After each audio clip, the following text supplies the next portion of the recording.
So, I watched Argylle. Is it a great movie? Was it boring and bad?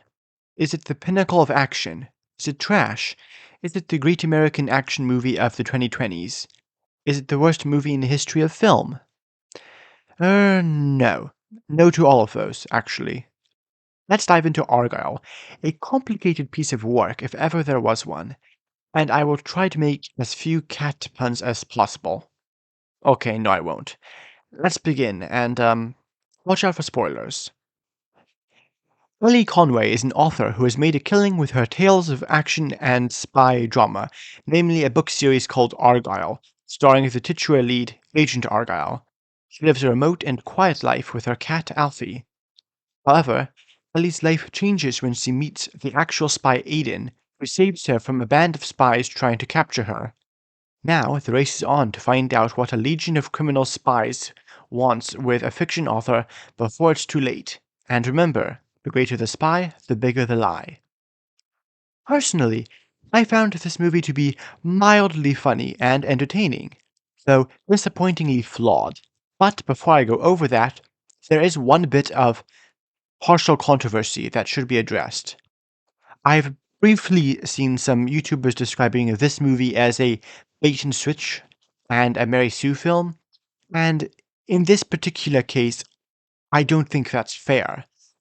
At least the trailer I saw, which is the main trailer, made it pretty clear that Henry Cavill was not the main character and that this was mainly Bryce Dallas Howard's movie. That was my impression going into the movie theater, and that was the case. Secondly, they claim that Howard's character is a Mary Sue also doesn't really hold up. She barely does any fighting throughout the film, and when she does, she's either fighting someone who doesn't want to hurt her, or it's a case where she has a technical advantage of some kind, which evens the playing field. The vast majority of the action in this movie, at least on the heroic side, is done by Sam Rockwell's character Aiden. At any rate, let's get back to the review proper.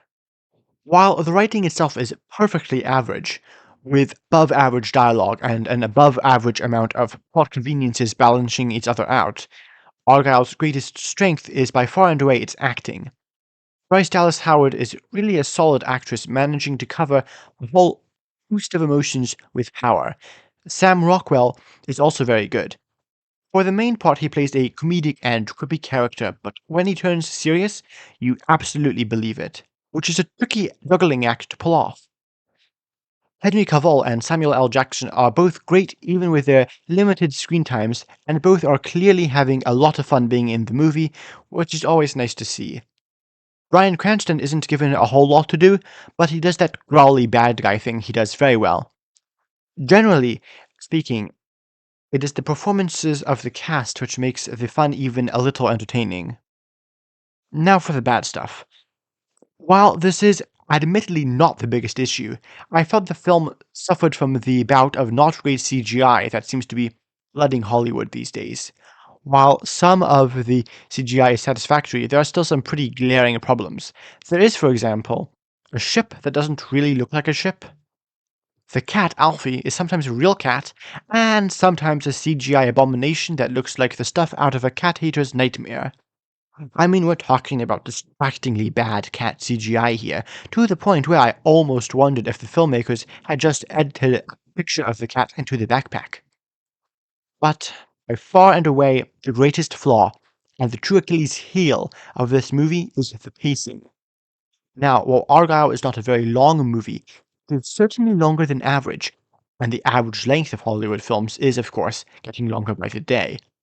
I had finally gotten the chance to see Godzilla Minus One, the minus color version, a few days ago. While Minus One is only 15 minutes shorter than Argylle, it felt like a 1 hour movie, whereas Argylle feels like a 3 hour movie. Normally, this is the result of the studio, or in some cases the director, adding extraneous scenes, and lots of them. However, this is not the exact matter with Argylle. Rather, while the scenes themselves are important, they are long. Each bloody scene is stretched out to the absolute maximum. It's crazy. The film could have lost as much as 20 minutes, in just scene trimming, and nothing of plot importance would have been lost. Guy Ritchie Matthew Vaughn is not. And to my mind, this is a damn shame, because Argylle had the potential to be much, much more than mediocre. The intricate plot and their many excellent setups and payoffs mean that the rewatch value on this movie could have been really high, if only trying to get through it didn't feel like a personal odyssey. While Argylle is, in my opinion, a good movie, it could have been a great one if it had been treated to stricter editing and better CGI. Thanks for watching, and I'll be back soon.